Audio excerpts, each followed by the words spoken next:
issues. We are live. It is Wednesday, 29th of November. We are here to discuss all things to do with the modern market. That is the crypto market, the NFT market, and how to make money by leveraging the internet and the latest technologies. I'm your host, B-Check. I'm joined by my legendary co-host, Legendary, and we're going to get into all of the interesting things that are going on in the NFT market in just a moment. But before we do that, as always, nothing that we say here is financial advice, ladies and gentlemen. We do not know anything for sure. This modern market is very risky. Please do exercise your own judgment and be cautious with the things that you decide to do. Legendary, with that out of the way, how are you doing? Is everything working? I know the music wasn't working. No, the space has crashed, bro. Oh, what? Oh my god. The space just ended like 10 seconds ago.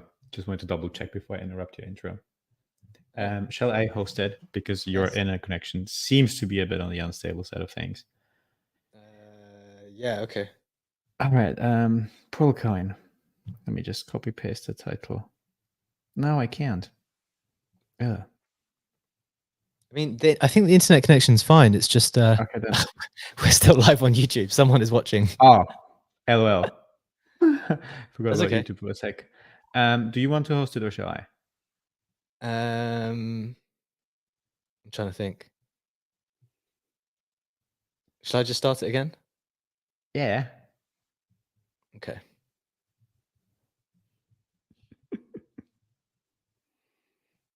Let's see if it works.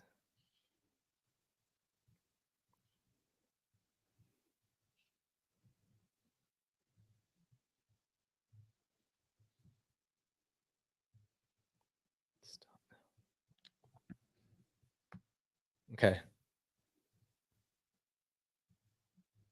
I loved how in the intro you said we had some technical issues and then the space crashed. Okay. Is there a new space? Yeah, there is none now. Welcome, Big Bear. Welcome, Nate Dogg. Welcome, Big Les Wynada. We're going to be back in just a moment. We're live on YouTube, absolutely scrambling around. Legendary is going to be back with us in a second.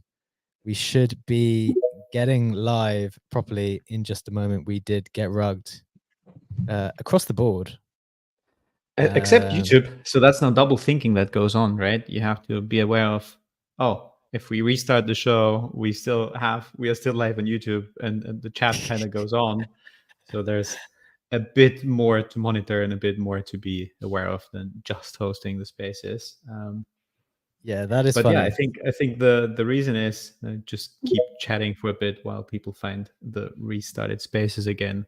You are traveling to Art Basel in Miami, if I recall correctly, this Friday, and Correct. You are trying out a new setup where essentially you don't have everything on your desk. You're a bit more mobile, so that we can keep hosting and streaming on YouTube as per usual while you are in the beautiful United States of America. And this is the first time that you try the mobile setup, and it's good that we get some extra practice in with it. Yeah, we do need this extra practice. It transpires that it is much easier having the computer and all other things. Basically, when you play music off Spotify and try to do spaces at the same time off your phone, that basically doesn't work. So that is one of the things we are learning as we go. But yeah, this is an interesting setup. I don't know if you saw the tweet yesterday, Legendary, where I was like, this isn't my experimental studio, kind of opposite my kitchen, just messing around with like 3 computers in front of me. My computer right now is on top of the toaster box to try to make it look appropriate. Well, you but bring the toaster box to Miami. Well, yeah, I think the toaster box might be a crucial piece of equipment at the moment because that seems to elevate the screen to a level which is appropriate for doing the show. It a company asset of the modern market? I mean, we should expense this stuff actually. Yeah, it's a pretty nice toaster inside the toaster box. So yeah, we could expense this type of stuff in future. Right. Now that we are settling in, I hope the people have found us if they weren't with us already. It looks like we lost a couple of people, but I think we can get into the show as we had intended it. Legendary, any final thoughts before I get into the snapshot? Let's get straight into the snapshot. Okay, let's do it. So, as always, the snapshot is pinned up top. It has the details I'm about to share with you. Please do like it if you find that it brings you some value today. So, let's get into it. Starting with the price action, we have Creeps and Grapes both up 10% on token connections with Grape and Portal. Going to get into some of those details in just a little bit. Number two, Grapecoin announces pre-sale details. A lot of coin stuff we're talking about today because I read a really good article by Kobe, which we're going to talk about FDVs, market caps, how to analyze these types of things. It's so prevalent across the space at the moment. Want to get into it. We have Grapecoin announcing the pre-sale details, which is at 10% of 2 billion coins and a $45 million FDV. Also, Portalcoin timeline takeover, as everyone seems to be farming that for an airdrop. Want to dive into those details. That's the headline of the show today. So I want to get into that. In terms of the price action, we've got Bitcoin at 38.1, up a few percent. ETH at 2.1, up a couple of percent. Solana at 55.6. 8 but 1.6. NFT volume still high and strong. Total at 26.5 million. Blur at 21. OpenSea at 4.2 million. Getting into some top sales, we had CryptoPunk bidded CryptoPunk selling for 68.5 ETH. That's $141,000, and a CryptoPunk bandana selling for 65. That's $134,000. In terms of the floor prices, we have CryptoPunks at 57.4. Bored Apes at 29.5, Mutants at 5.6. Deagle's pulling back a little bit after the announcement yesterday at 3.3. Captains at 4.2, flat. Azuki's at 6, down a few percent. Penguins at 6.3. Moonbirds at 2, and Nouns at 21 ETH. Legendary, that is the price action. Those are the headlines for today. What numbers are standing out to you at the moment? Quite honestly, Azuki and Pudgy Penguins being able to maintain that 6 ETH floor is a nice sight to behold. It seems like NFT floor prices have stabilized quite a bit, and it is a good feeling. I like it. Obviously biased as a holder in both collections, but I still very much enjoy to see a bit of stability coming back, because I remember when we kind of recovered from 4 to 5 ETH, it was like we held 5 ETH for a day, then we lost it, went back down to 4.6, 4.7, and now it seems like we seem to be in the clear above that 6 ETH mark. Yes, absolutely in the clear. What do you think is the cause of that? Just a little bit of everything looking more positive? Do you think it's that the fact Blur season 2 has now passed? Is it a combination of all of it? What's the main cause in your opinion? I mean, I think there's multiple reasons. Apart from the obvious blah blah market sentiment being good, yada yada yada. I think A, Blast is sucking up a lot of liquidity, and B, there's so many things to do that people forget to kind of dump NFTs and be only worried about, what are Digots doing, what is Suzuki doing, is Pudgy really doing a toy launch, is it going to be successful? Now we kind of have a big topic every day to talk about, whether that's the Portalcoin timeline takeover today, or the AOF mint yesterday, or Blast over the last couple of days / 1-2 weeks. I have no idea how long that was ago, and it just seems there's so much stuff to do that you're not in that bear market boredom, dumping NFT floor prices, pumping them a bit. And also, but that's something you can probably speak more to, the current state of the lending market seems to be way more stable than it was a couple months ago.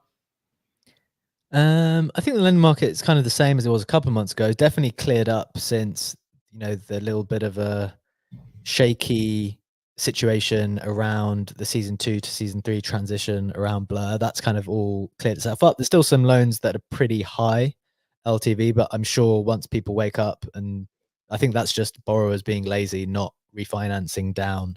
So I think there's nothing really to be worried about there. They can get cheaper loans if they need them.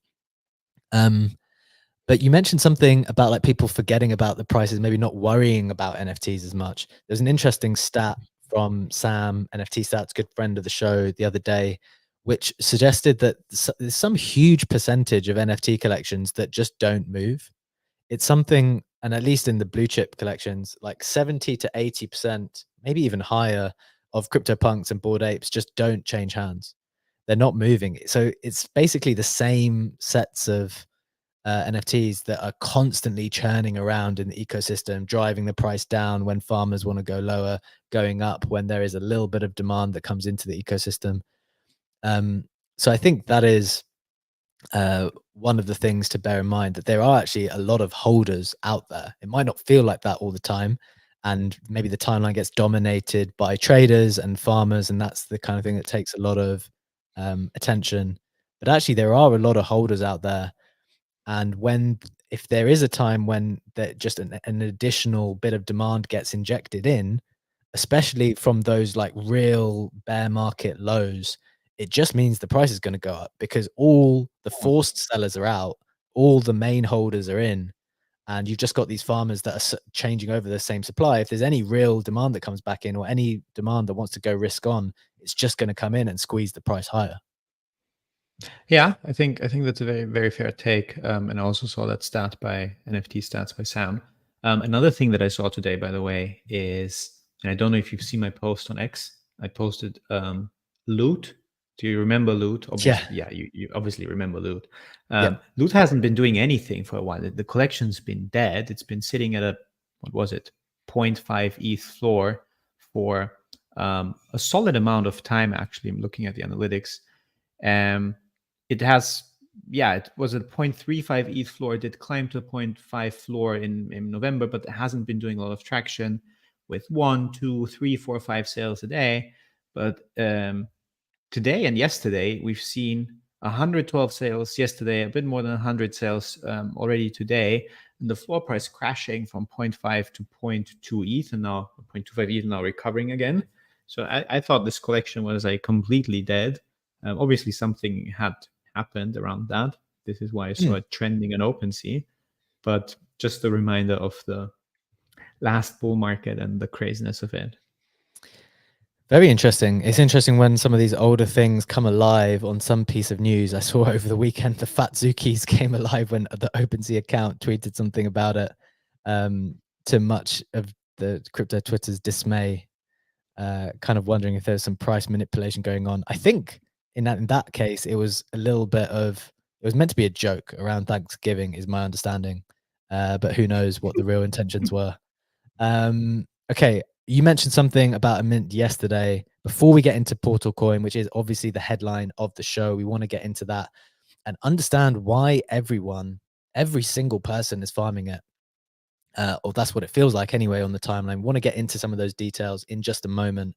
Just want to touch on before that, Legendary, the mint you mentioned yesterday. I think it was AOF. It went from a free mint to 0.8 at its highs, I think, and then down to 0.6. Do you just want to explain what it was, why it did what it did, and yeah, maybe anything else you think is important there? Sure. AOF stands for Army of Fortune, and the game is AOF Verse. It is by ex Supercell game dev. Supercell being that, what is it, Swedish mobile gaming studio that did 1.9 billion US dollar in revenue last year. They worked on quite some famous games. What is the name? Clash of Clans is the name that I wasn't able to recall for a second. Had the Okay, that's mint very famous. yesterday. Yes, had the mint yesterday. Free mint, as you said, 2.2K supply. They again already have a successful game with AO Tactics. They have a significant TikTok followership. They have 2 accounts, 2 virtual characters that they built out as TikTok influencers, with a total of 4 million followers on TikTok, raised quite well. So obviously it was a hyped up mint. Some even would argue that out of this gaming meta that we see right now, it is one of the most hyped up mints we have seen so far, and sold out in seconds once it got to basically the public whitelist, to the non-guaranteed stage of the whitelist that was first come first served, and instantly shot up all the way to, as you said, to 0.8 ETH. There's a token coming. There's an airdrop rumored for holders. So again, very hyped up game, successful track record, plus exactly fitting the current meta of NFT meets token plus airdrop, where some of the reasons why it did run up quite a lot. Interesting. I think that's a great summary. I definitely didn't know some of those details about how they're genuinely backed by a highly successful gaming studio anyway. So I didn't know about those additional details. So it's good to hear those. And I completely agree. Like the rumors about the airdrop or tokens that are coming seems to be the way for people to attract significant liquidity almost instantly at the moment. People are very, very willing to speculate on those things at the moment. Maybe a good way to segue into the creeps and the grapes news, both of which are up 10% in the last 24 hours, the NFT collections themselves, because they have announced, I mean, we know now Portal is coming with a coin. Grapes have announced the details of their coin. Let's get into the Portal coin ones first. We want to know what the details are. What's interesting about it, if anything? Are there any concerns and risks? I've got some to say on all of those things, but would invite you first, Legendary, to take it away with your thoughts. Yeah, absolutely. Shall we maybe intro what Portal coin Yes, is all about, what Portal is all about before we get into the deep dive? Yeah, and maybe the connection with creeps as well, because it seems like there's too many names in the. That's one of the things that confused me. There was like, oh, remember we were speaking yesterday, and I kept saying Overworld because that's a different project that we've been speaking about. And then you were like, "What are you talking about? We're talking about creeps or this thing." And I was like, "Overworld, Overworld," and it's like, no, Overlord is the team who runs creeps, and creeps run Portal, and it's just like there's a bunch of games. So just maybe set out the different entities as well might be helpful. Let's start with what Portal actually is. They call themselves the Universal Gaming Coin. Basically, you can play. This is their value prop. Any game on any chain with one coin, which is the Portal coin. No need to think about wallets. No need to think about chains. No need to think about tokens that you need for that. You have Portal coin. Their goal is similar to what Nifty Gateway said back in the time, to onboard the next billion of NFT collectors. Portal wants to onboard the next billion of gamers who will be able again to jump between any portal using between any platform using the Portal coin. They have an ecosystem that already includes more than 100 games. Star Atlas being one of them, Oxy Origins being one of them as well. They claim to have a network of 2 million plus gamers. Team seems to be very stacked with X, Rockstar, Assassin's Creed, Riot Games, League of Legends, etc., etc., etc. Currently running a pre-sale. The pre-sale has a minimum 10 ETH ticket size. We both have seen the pitch deck for those, so this is why I'm a bit careful in the info that I share, because the pitch deck is not public, so I'm just going off the info that I currently can find on the portalcoin.xyz website. And as of yesterday, now an airdrop farming program is live where you have to connect your wallet to Crystal Dash, one of the 3 websites that they have. Depending on your followers, you get a multiplier for your airdrop, and then basically creating content, having Portal Coin tagged, farms points for that airdrop. And the more viral your content goes, the more points you farm. And it has been a successful launch of that campaign, at least, just judging by the way my feed is currently looking like, which is full with, are you active right now? And have you heard about Portal Coin? Only future Portal Coin millionaires can see this, etc., etc., etc. So we are now in an engagement farming plus Portal Coin meta, and that seems to be the case. That is on what's going on with Portal Coin. You also mentioned Creeps. It's rumored that the team behind Creeps is also the team behind the Portal Coin. They also have a partnership with Magic Eden. It is being built using layer 0 technology. Layer 0 is something we talked about for quite a while on this show, as that underlying layer that connects multiple protocols and layer 1, layer 2 solutions to one another. So that also might be an additional reason as to why it's getting the hype that it currently has. Whew. Okay, so there's a lot of stuff there. I think, I mean, one of the things I was thinking is like, we're not invested in this, at least not yet. And so for the people listening in, we're trying to present all of the good reasons, also maybe bring out some of the concerns as we have seen them as well, almost as a way for us to figure out to what extent we want our involvement to be kind of live research in a way. So I know that's a lot to take in, but the reason why it's a lot to take in is because there's a bunch of stuff that this team has done kind of in quite disparate areas. So as you mentioned, the Creeps collection in and of itself has been quite a successful collection. I know Sammy, one of the good friends of the show, went down to the End clothing store in London the other day because they'd done some really, really cool like fashion collaboration as well.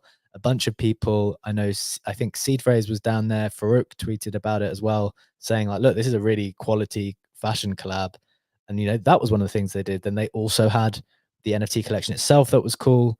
I think I believe they've been working on just their IP in general. That I think they have like a show coming out as well potentially. It seems to be they're just across all of the vectors.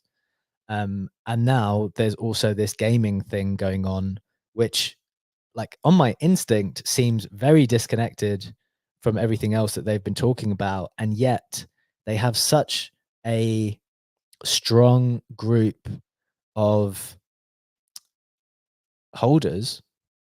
It feels like a little bit of a cult, maybe in a good way, in the way that you want the Web3 cult to be. We've spoken about cults and the investability of cults on the show a bunch of times. And it just seemed like I saw, and I'm going to bring up one of my concerns in a second, and how I read the cult respond to it, or the holders respond to it. That there was someone who voiced a concern about a previous token that they had launched called Lumi. And to be honest, I'm still doing my research on it. I know that that existed. I asked Sammy about it earlier, and there was something. Maybe you know more details, so you can tell me the answer to this question. But I was just like, what happened with that? Because I know that there was a previous token. So if there was a previous token, how is there a new token? I have to laugh when you mention Lumi. Sorry, I have to Okay. jump in, and Okay. it's also Token Professor also can speak to that. He definitely remembers the wild Creeps Lumi story back then. So Creeps came out. They pumped massively. I think they hit a 7, 8 ETH, 9, even 10 ETH floor. I don't like 7 to 10 ETH. 12. Ridiculous number. 12. Someone said 12. Yeah, Shit. 12 ETH. Okay, I got out at 8 ETH or 7 ETH. Anyhow, so then they had the token. And if you went to the Discord, I mean, Creeps was so fun because they played around with those conspiracy theories, with, the flat earth and everything else, right? So if you went to the Discord I had and no idea. you had people who bought multiple Creeps printing significant 5 figures a day in the Lumi distribution, and you went into the voice chat and you had people hang out and be like, bro, this is so fucking amazing, and they get me, they understand, flat earth theory, etc., etc. So like, because you said a cult, it was a fucking cult, and it was people thinking that this show will go on forever. Basically, they could retire from the Lumi money that they would print within a couple months. And then quite a few things happened with the token, with the collection, with the, I don't recall what was the name of those mega creeps. Was it the mega creeps that resembled, Token Professor Jack, feel free to jump in, that resembled Elon Musk and other famous people. Then you had those, you had what? You had those treasure chests or something else that people were buying. And then basically a shit ton of things happened at the same time. Token hyperinflation happened and the token went to zero.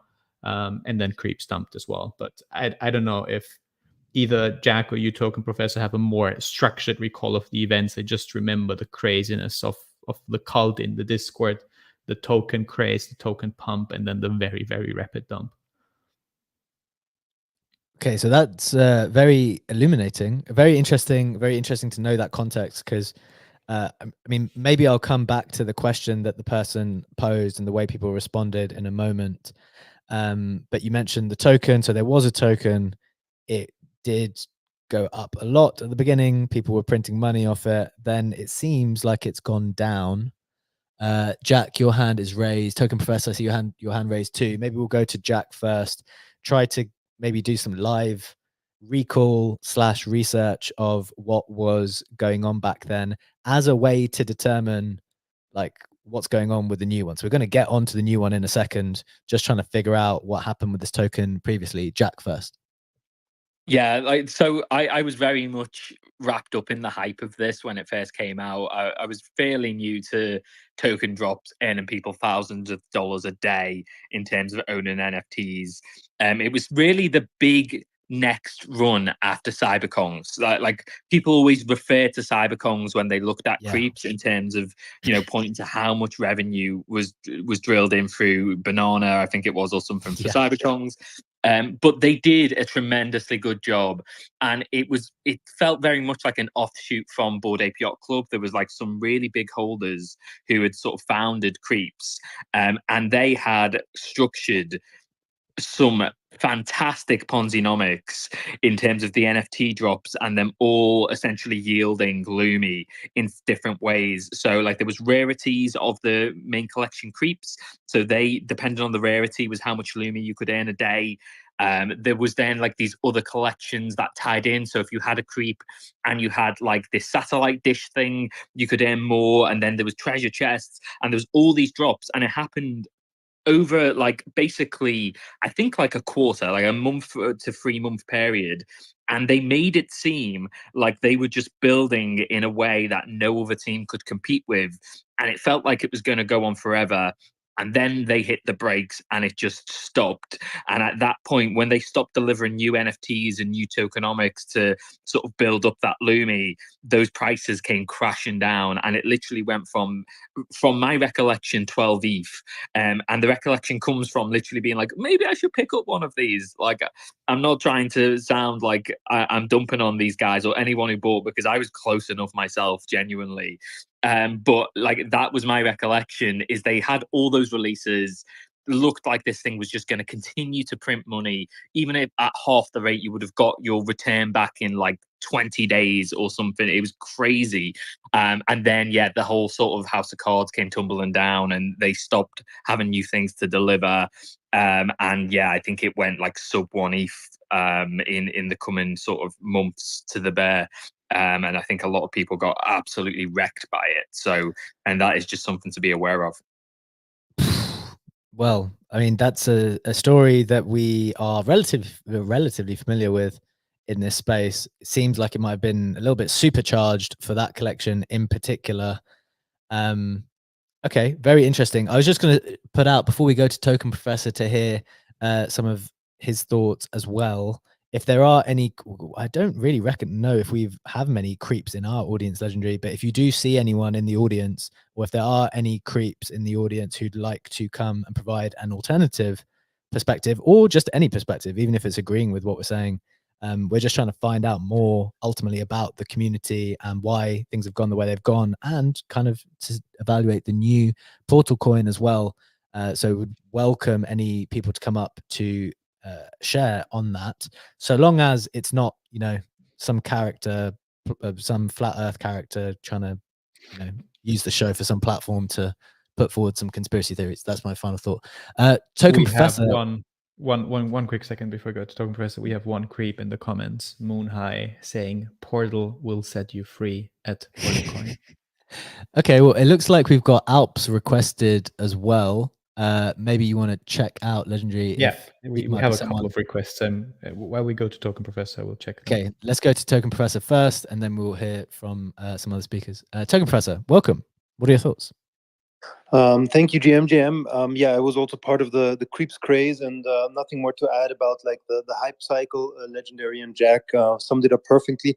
Maybe to the downfall, the way I remember it, it was all going perfectly fine, so to speak, with Lumi, and then bringing out new collections which you could stake and get extra Lumi, the classic Ponzinomics. Where I can remember it going wrong is basically with the mentioned treasure chests, which Legendary mentioned, where basically I think they made a major miscalculation in the tokenomics. So I think, if I can remember correctly, you could basically buy extra treasure chests and get like I think it was something like 10x the amount of Lumi which you would normally get. So basically there was a huge supply shock instantly, and people just started dumping, and with that obviously there was huge FUD, and then the project kind of collapsed within a matter of like 3 days.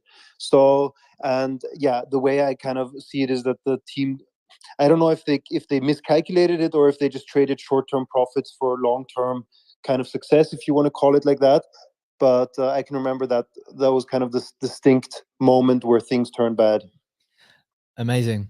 Really helpful to have some of this kind of historical context as we try to evaluate the past, present, and future of the project.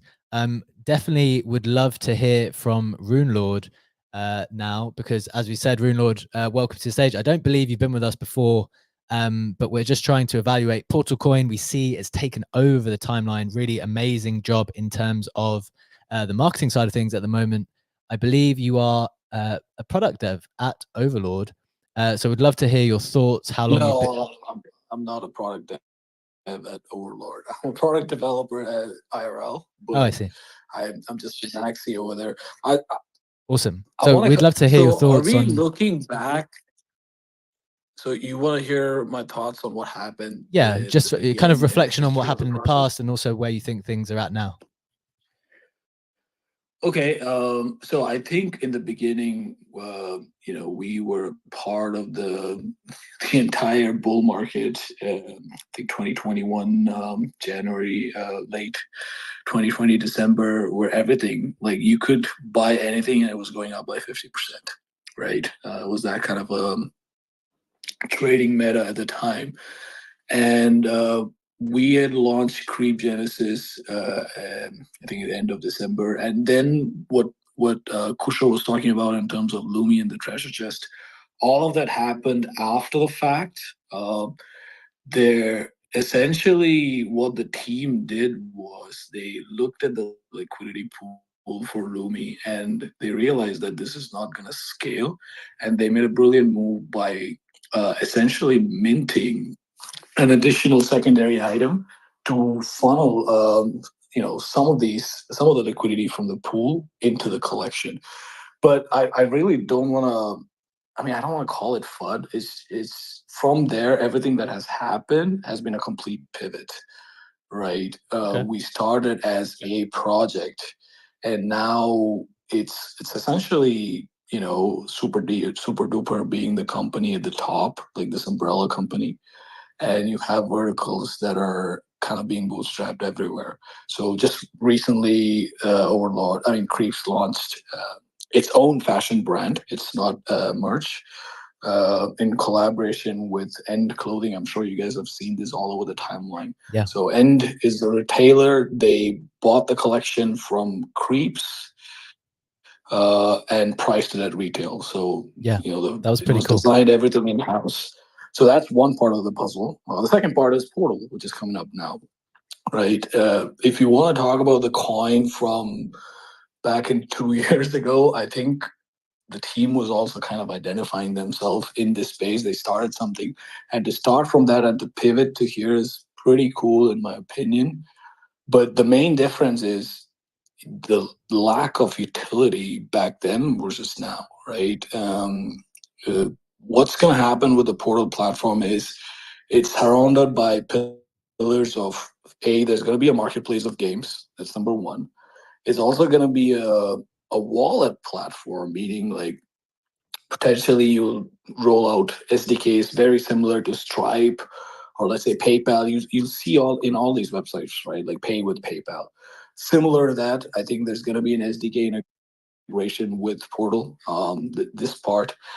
And of course, they want to have a social networking aspect of it. I'm not sure how much of that is coming into play.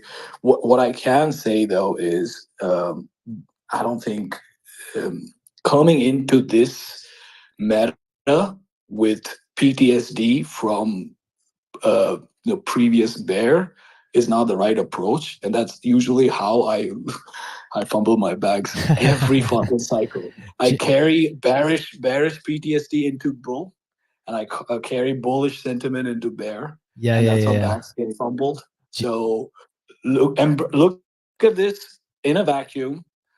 Try to identify what this is in a vacuum instead of going back and Awesome. looking at the history. So thank you so much for that content. I think it is really helpful.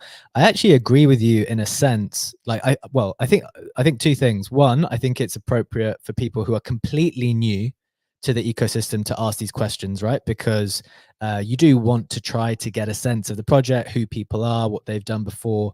I think it's appropriate. But then simultaneously, I do agree with you that 2021, early 22 was such a new time for everyone. Yes, people did things which may not have been sustainable at the time. They were experimenting, pushing the boundaries, and you would certainly not be the only project that launched an ERC20 token, which then they realized wasn't sustainable or didn't have product market fit in some way. So I agree with you that there's actually should be an element of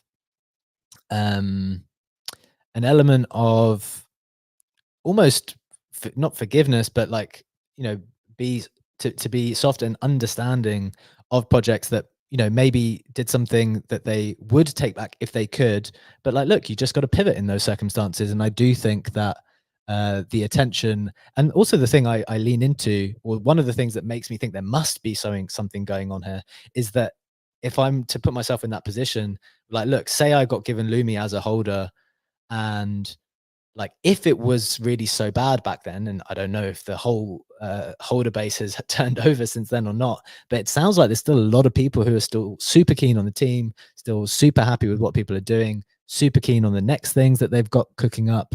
So I'm kind of wondering, could it really have been that bad? I mean, a lot of NFT projects have lost some core holders in this period of time.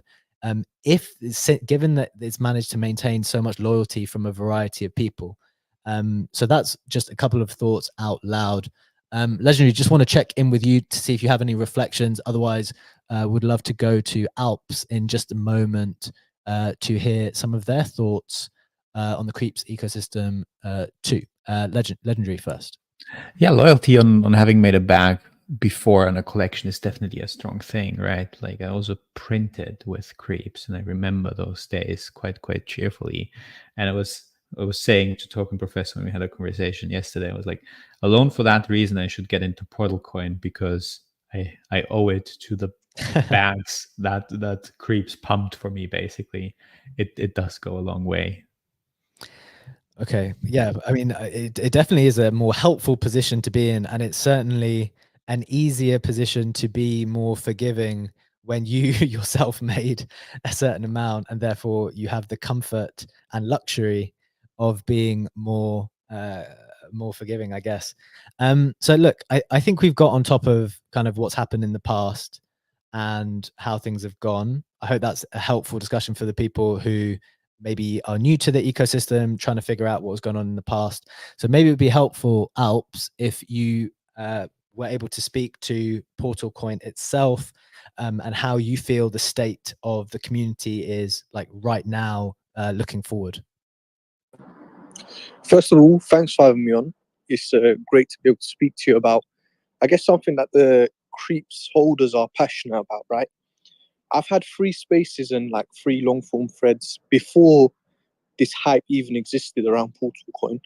So I have decent understanding when it comes to what they're trying to do as a team, and understanding the nuances behind creating a token that doesn't resemble what it did in the past with Lumi, right? I want to also express this one thing as well. I came after the hype. So I researched the project after the hype, and something that really hit home for me was the diamond hand holders in the space. I think Creeps has the highest percentage of minters still holding the product. So as Portalcoin, though, when we're looking more into Portalcoin, it's important to understand the partnerships that they've already created. It's accumulated to about $250 million of total funding that all projects partnered with Portalcoin have accumulated in this period of time. So the projects that they're doing partnerships with are looking like legitimate projects. I've been very critical on the idea as well, because it's important right now, I think, in this space, By the way, it's freezing outside, so that's It's why okay. my voice is shivering. It's important to understand those particular points. Sure. With Portal as a coin, when I've done my research around it, the strong partners with Magic Eden, the links to Solana and so on and so forth, and there's even been hints to like PlayStation and Xbox. So the future around how these partnerships are all linking together with one native token could be very, very huge for the future of Creeps, if that makes sense. Because it looks like it's still speculation, but it looks like Portal will be the native token of Creeps. And I want to say one thing. I've worked in Web3 as in the marketing sense, where we were able to create an agency, work with coins, and I understand how, I guess, the executives of these tokens work as well. Mm. And one thing that's very interesting is how they've gone about marketing this product. I think with community engagement, even though it spams the whole timeline, it brings a new found loyalty again, that hype again. Yeah, And for sure. the natural hype is very important in my opinion. Okay. That's gold. Yeah, thank you. Thank you so much for that. I think it's really interesting to hear from someone who maybe was not in for the hype cycle and has come a little bit later, because maybe you're not necessarily blinded by, because sometimes, I mean, who was it? Rune Lord mentioned the PTSD. Like once you've gone through the PTSD with a project, sometimes it's just very hard to look back with clear 2020 vision. So it's nice to hear from someone who's come a little bit later.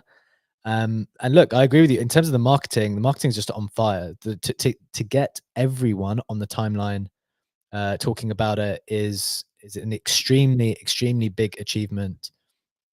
So I definitely think that is the case.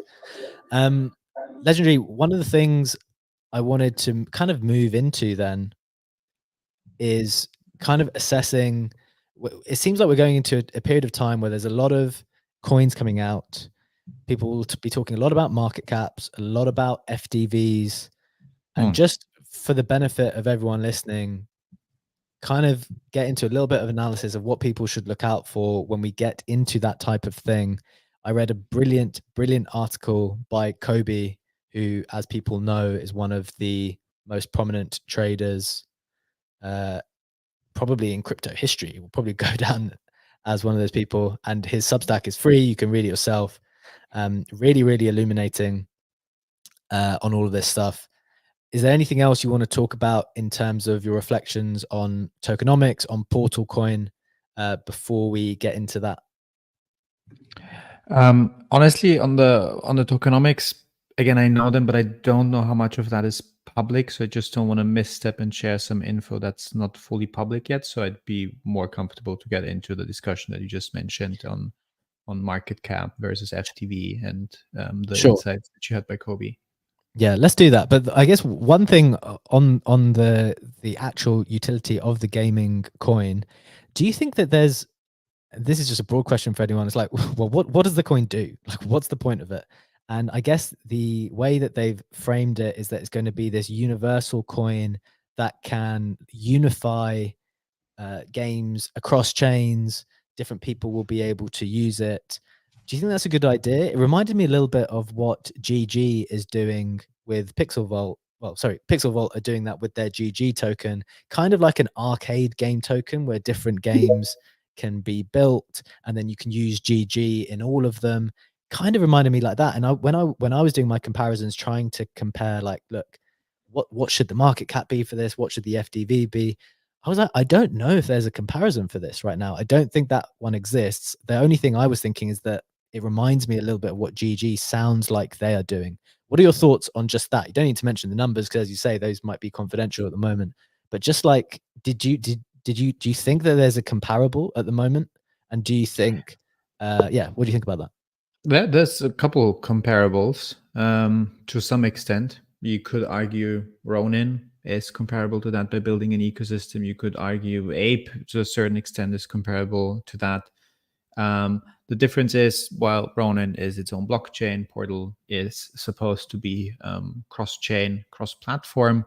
I think the unified token idea, on the one hand, is appealing. It's definitely something that's like adds a lot to the user experience. Say if you want to hop across games, and seeing that we're now in a meta where every game is coming out with its own token or multiple tokens even, and you don't have to think about, oh, I now want to play this game and I need maybe 2 or 3 tokens for that. Then I want to jump to another game and I need another set of tokens for that.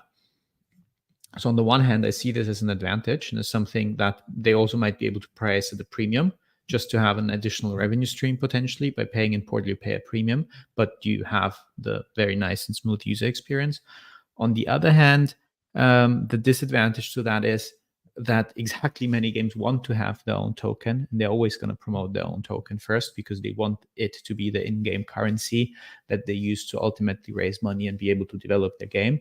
And I don't necessarily see all of them wanting to have a top layer coin that gets more attention span, even if it somehow then transfers to their own native token, because then the difference to something like the Ronin coin would be that Ronin is more like to govern the blockchain, and you still have Axie with its own set of tokens, but it's not thought to use Ronin across all games in the in that will live on the blockchain, whereas Portal wants to be used across so many games from the user experience standpoint.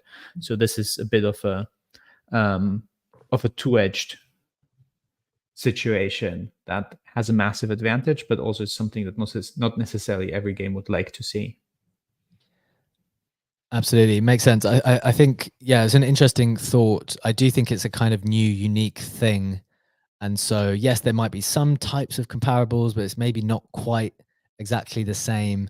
I want to get into this little bit of a discussion on FTV versus market cap, but I want to give Papa Joe a chance to come in as well. I believe it's their first time with us. So just want to give them a chance to come in on Portalcoin itself. And Papa Joe, like we've already kind of discussed the variety of the history, the community, and all those types of things. Just want a bit more of a thought on Portalcoin from you, if that is possible. Welcome to the stage with us. Hey, yeah, so came up a little bit late. You guys were talking about Lumi. Don't mean to bring the conversation back, but that token was designed as like an in-game currency, and the community made their own liquidity pool and kind of took things into their own control. And that's why that went like parabolic, and they didn't really have much control over that coin, which is why they killed it. And they actually right now are operating on just a strictly in-game currency, not even on the blockchain. And that's why they're coming out with a new coin that actually has real tokenomics, real backing, real partners. If you look at the Creeps project, ever since Lumi, they've been just partnering with other companies that can do things that they can't do. That's why you have them partnering with Seth Green for the TV show, signed with WME for their agency. And then this Portalcoin thing, it's not something they're strictly making themselves. It's something that they've partnered with other people to do. Amazing. So, Papa Joe, can I ask you a question then? Because I guess you're going to be much closer to this than me. For the Portalcoin, I appreciate there's this idea that it's going to be this this coin that connects different games.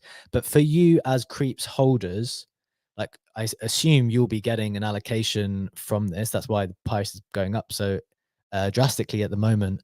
What's the utility for you? Because I know that there's is there a staking element as well, or is it like, do you know what the utility is for you aside from any gaming? Is there anything for you to be doing there?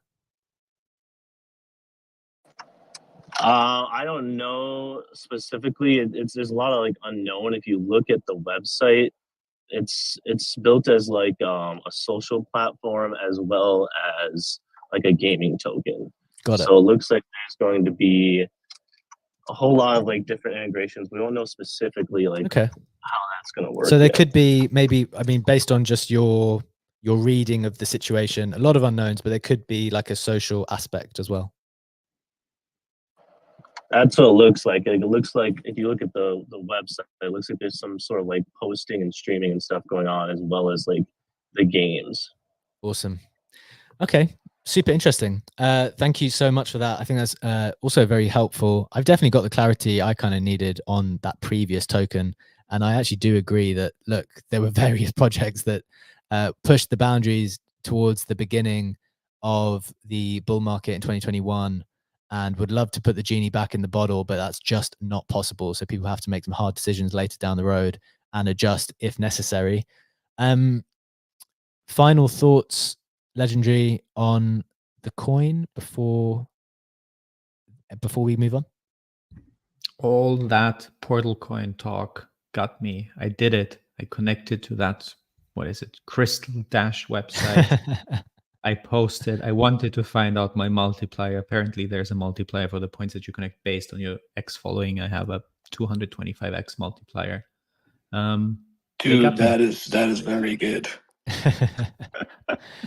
Good for you. Good for you. Well, we've talked Dude, about you're it. starting on third base, literally. It's sorry, it's a baseball term. I don't know if you guys get that. I feel like most are British here.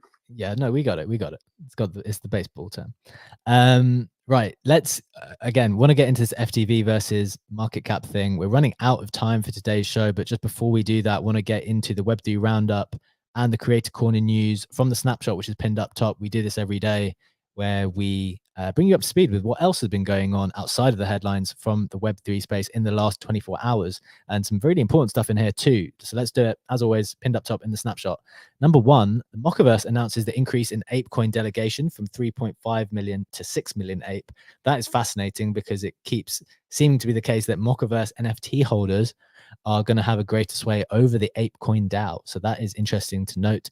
Number two, Inspect announces closure of funding rounds with top tier investors and angels. That's pretty significant.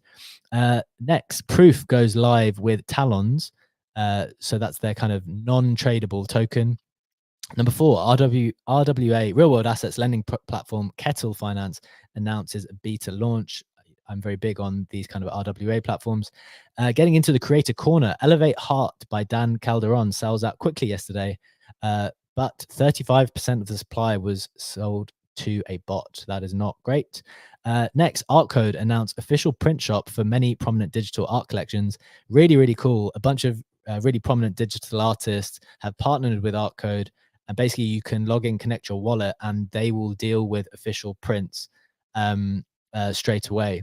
So that's really cool. And then finally, Xcopy announces a new edition of 42. If you are an Xcopy holder like me, you can go into the Discord and enter the raffle. Don't tell anyone else though, because our chances go lower for winning. It's going to be a 2 ETH mint, but obviously it's going to be worth more than 2, I believe. Legendary, that is the roundup from the rest of the space, from the Web3 side. On the creator side, do you want to just hit the comments for a couple of shout outs before we get into the final bit of the headline? Let's do it. When we spoke about Blast, people in the comments were posting the Blast ref links. Now we speak about Portalcoin. People don't say GM Modern Market any longer. They say GM Portalcoin in the comments. Kusho says Rune Lord sounds like a creeps tank veteran. I love that. Mikhail says, I think everyone is feeling FOMO after meme, especially with Grape and Portalcoin priming us for the bull market. And Scotty, a creeps holder, says, I think Lumi was supposed to be an in-game token. The liquidity pool was not affiliated with the team. Yes. Okay. Very interesting. Shout out to all the commentors, always giving us good content to get into and shout you out during the course of the show. Thank you so much. Now, the final thing, we're probably not going to be able to get into grapes, but as always, the news is in the snapshot. If you want to get to it, you can go to it via the snapshot, which is pinned up top. But the final point I wanted to make today was on market caps and fully diluted valuations. I was reading an article by Kobe. Legendary, I just sent it to you in the private chat. Maybe if you share it in the comments for people to read, I would triple highly recommend you read this article, because it explains, this is what Kobe said as a legendary collector. I've noticed that even many sophisticated crypto Twitter participants still don't know how to use these values to inform their investments or trades. Because obviously when these tokens come out the gate, people talk about market caps, people talk about FDVs, and it can get quite confusing because sometimes the numbers can get quite high and people don't really understand why. Now, I know some of you will know why, but it just appears to be the case that sometimes people don't. And this article really, really explains it nicely. He explains it like this. I'm just going to do a quick little summary. So the market cap of crypto asset is the price multiplied by the amount of coins or tokens that are currently in circulation. So that's, the coins that are currently in circulation. The fully diluted value is another valuation metric, and that's the price multiplied by the total amount of tokens that will ever exist. So that's like the full supply. And so the market cap is always going to be smaller than or equal to the FDV, because often teams are not going to put out all of the supply at the beginning. And this is the really crucial bit that I think people need to understand. You can imagine the market cap as the total dollar public demand. This rises and shrinks as the price goes up or down and demand changes. But market cap is basically the total amount of public dollars that wants to buy a token at the current price. Whereas market cap is a measure of public buying demand, FDV is not a measure of demand at all. This is the sentence that got me when I was like, yes, that's the thing that makes sense to me. That's the thing that or hasn't been making sense to me, and that explains it to me. Fully diluted valuation is not a measure of demand at all. Instead, it is purely a measure of supply. This is why the fully diluted valuations get confusing, because they go so high. As demand increases for unlocked coins and the market cap increases, the FDV increases proportionally, even though demand for the locked coins does not necessarily increase, right? Because the demand's increasing for the coins in circulation. That doesn't mean that all the coins behind the scenes should be going up in value necessarily. So as a result, FDV increases 1-to-1 with market cap, even if those locked coins could perhaps have happy sellers at much lower prices. So that's why you can get FDV numbers that just seem really, really wild. And that's why you should probably be focusing much more on market cap, at least at the beginning, because that's what the live demand side indicators are. And then you need to be aware, as he writes in his other articles. So Legendary is going to share that article beneath. You can have a read to get to understand that. But if you read the other articles, kind of talks about how you then need to be aware of other people's incentives when their lockups end, because yes, those coins may be locked for now, but they won't be forever. So you need to know at what points in time those might be hitting the market, and when those buyers or when those holders become sellers at some point in time. Legendary, any thoughts and reflections on that as we draw to the end of the show? Yeah, absolutely. I think that's all very helpful. One of the ratios that I also like to look at is circulating supply as a percentage of the full supply. If you have a token like Big Time, for example, Big Time has a circulating supply of 4.8%. It's obviously an extremely high FDV compared to the current market cap.